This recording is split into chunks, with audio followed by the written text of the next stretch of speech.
அனைவருக்கும் வணக்கம். Welcome to my channel. எல்லோரும் எப்படி இருக்கீங்க ஃப்ரெண்ட்ஸ்? நல்லா இருக்கீங்களா? நம்மளோட இந்த சேனல் நீங்கள் இப்போ தான் ஃபஸ்ட் டைம் பார்க்குறீங்கன்னா மறக்காமல் சப்ஸ்கிரைப் பண்ணிக்கோங்க. அதோட பக்கத்தில் இருக்க பெல் பட்டன் ப்ரெஸ் பண்ணிக்கோங்க. இதனால் நம்மளோட எல்லா வீடியோஸும் நீங்கள் மிஸ் பண்ணாமல் உடனே பார்க்கலாம். இந்த வீடியோவில் நம்ம ஹெல்த்தியான வெயிட் கெயின் வாழைப்பழ லட்டு எப்படி செய்கிறதுன்னு பார்க்கலாம்.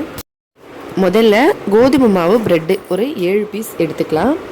இது வந்து நமக்கு நார்மலாக நம்ம ப்ரெட்டு வாங்குகிற கடைகள்லையே கிடைக்கும். வெள்ளை கலரில் இருக்கிறது மைதா மாவு ப்ரெட்டு. இந்த மாதிரி லைட்டாக கோதுமை கலரில் இருக்குது பாருங்கள், இது வந்து கோதுமை மாவு ப்ரெட்டு. இது வந்து ஒரு 7 பீஸ் எடுத்துக்கலாம். இந்த சைடில் இருக்கிறது உங்களுக்கு வேண்டாம்னு நினச்சிங்கன்னா நீங்கள் கட் பண்ணிடலாம், இல்லைன்னா நீங்கள் அப்படியே கூட சேர்த்துக்கலாம். நான் வந்து இப்போ எல்லாத்தையும் சின்ன சின்னதாக கட் பண்ணி போட்டு ஒரு மிக்ஸி ஜாரில் நல்லா ஃபைனாக நம்ம பவுடர் மாதிரி அரைச்சி எடுத்துக்கலாம். சைடில் வேணான்னா நீங்கள் கட் பண்ணிடலாம். நான் அப்படியே சேர்க்குறேன். எல்லாத்தையும் சின்ன சின்ன பீஸாக பிச்சு மிக்ஸி ஜாரில் போட்டு நல்லா அரைச்சி எடுத்துக்கலாம். பவுடர் மாதிரி வந்துடும். இந்த மாதிரி நல்ல ஃபைனாக ஒரு பவுடர் மாதிரி இருக்குது பாருங்கள், இந்த மாதிரி அரைச்சி எடுத்துக்கலாம். இப்போ அடுப்பு மேலே ஒரு பேன் வச்சுக்கலாம். அதில் நம்ம அரைச்சி வச்சுருக்க ப்ரெட் தூள் எல்லாம் சேர்த்துக்கலாம். சேர்த்துட்டு நம்ம இதை நல்லா ஸ்லோவான ஃப்ளேமில் வச்சு நல்லா வறுத்து எடுத்துக்கலாம். கொஞ்சம் மொறுமொறுன்னு ஆகிற வரைக்கும் நம்ம இதை நல்லா வறுக்கலாம். இப்போ பாருங்கள், கொஞ்சம் நேரத்துலேயே இது நல்லா கொஞ்சம் கிறிஸ்பினஸ் ஆன மாதிரி ஆகிடுச்சு, கலர் சேஞ்ச் ஆகிடுச்சு. இப்போ அதை நம்ம இறக்கிடலாம். இங்கே வந்து பார்த்திங்கன்னா வாழைப்பழம் ஒரு 10 வாழைப்பழம், அதை வந்து இந்த மாதிரி கட் பண்ணி வச்சுருக்கேன். இதுக்கு நீங்கள் எந்த வாழைப்பழம் வேணாலும் சேர்த்துக்கலாம். உங்களுக்கு எது ஈஸியாக கிடைக்குமோ நீங்கள் அதை சேர்த்துக்கோங்க.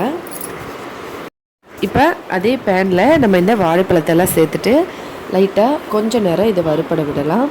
இது வந்து அப்படியே வச்சுருந்தோம்னா கலர் வந்து லைட்டாக சேஞ்ச் ஆகி ஃபுல்லாக நமக்கு நம்ம மேஷ் பண்ணால் எப்படி இருக்கும் அந்த மாதிரி ஆகும். அப்போ வந்து நம்ம அதோடு சேர்த்து இன்னும் கொஞ்சம் நல்லா மேஷ் பண்ணி விட்டுடணும். கொஞ்சம் நேரத்தில் இந்த மாதிரி லைட்டாக மேஷ் ஆன மாதிரி இருக்கும். இப்போ வந்து இது நல்லா வெந்திருக்கிறதுனால நம்ம அப்படியே நம்ம கரண்டியை வச்சு லைட்டாக மேஷ் பண்ணிக்கலாம்.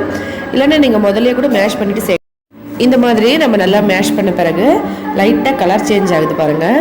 இந்த மாதிரி கலர் சேஞ்ச் ஆகும்போது நம்ம இதில் ஒரு 3 ஸ்பூன் அளவுக்கு நெய் சேர்த்துக்கணும். அதோட சர்க்கரை வந்து ஒரு 1/2 கப் அளவுக்கு நான் சேர்க்குறேன். நீங்கள் இனிப்புக்கு ஏற்ற மாதிரி கொஞ்சமாகவே சேர்த்துக்கோங்க, ஏன்னா ஏற்கனவே வாழைப்பழம் ஸ்வீட்டாக தான் இருக்கும். சாரி ஃப்ரெண்ட்ஸ், நான் நெய் ஆட் பண்ணும்போது அந்த சீன் வந்து கட் ஆகிடுச்சு எடிட் பண்ணும்போது. நெய் வந்து ஒரு 3 ஸ்பூன் அளவுக்கு சேர்த்துருக்கேன். நெய் வந்து ஆப்ஷனல் தான், நீங்கள் வேணும்னா சேர்க்கலாம், இல்லைன்னா வேண்டான்னா விட்டுடலாம். நெய் சேர்த்தா இன்னும் கொஞ்சம் நல்லாயிருக்கும் டேஸ்ட்டு. மற்றபடி இது அப்படியே நல்லா சூப்பராக தான் இருக்கும். இப்போ இதை நல்லா மிக்ஸ் பண்ணி சர்க்கரை நல்லா கரையிற வரைக்கும் கொஞ்சம் நேரம் வச்சுருக்கலாம். ஸ்லோ ஃப்ளேம்லேயே இருக்கட்டும். இப்போ பாருங்கள், சர்க்கரை வந்து நல்லா மெல்ட் ஆகிருச்சு. மெல்ட் ஆன பிறகு நம்ம இதில் ஏற்கனவே வறுத்து வச்சுருக்க ப்ரெட் தூளை சேர்த்துக்கலாம். சேர்த்து இதை நல்லா மிக்ஸ் பண்ணிக்கலாம். இது வந்து வாழைப்பழம் கொஞ்சம் தண்ணி மாதிரி இருக்கிறதுனால நம்ம ப்ரெட் தூள் சேர்த்தோம்னா இது நல்லா கெட்டியான பதத்துக்கு வந்துடும். சேர்த்துட்டு நல்லா மிக்ஸ் பண்ணிடலாம். இதில் வந்து நீங்கள் தேவைப்பட்டால் கொஞ்சமாக கலர் சேர்த்துக்கலாம், பார்க்குறதுக்கு டிஃப்ரெண்ட்டாக இருக்கணும்னு. ஆனால் அது தேவையே இல்லை. ப்ரெட் க்ரம்ஸ்னாலேயே இது நல்லா ஒரு டிஃப்ரெண்ட்டான கலர் வந்துடும். அதுவும் ஆப்ஷனல் தான், நான் எதுவும் சேர்க்கலை, நீங்கள் வேணும்னா சேர்த்துக்கலாம். இப்போ இதை நல்லா மிக்ஸ் பண்ணிவிட்டு இந்த மாதிரி ஆற வச்சிடலாம். ஆறின பிறகு இந்த மாதிரி இருக்கும். லைட்டாக சூடு இருக்கும்போது நம்ம இதை லட்டு மாதிரி பிடிச்சிடலாம்.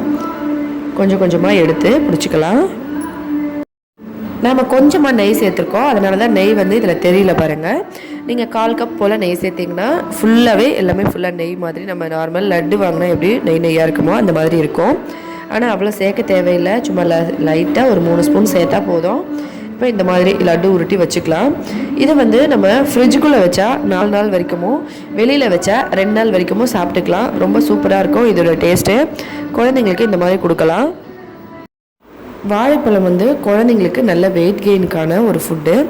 நார்மலாக ஒரு சில குழந்தைங்க சாப்பிட மாட்டாங்க. இந்த மாதிரி லட்டு மாதிரி செஞ்சு கொடுத்தோம்னா ஒரு டிஃப்ரெண்ட்டான டேஸ்ட்டில் இருக்கும். குழந்தைங்களும் விரும்பி சாப்பிடுவாங்க. வாழைப்பழத்தை இப்படியும் செய்யலாம் அப்படின்றதுக்காக இது ஒரு ஐடியா.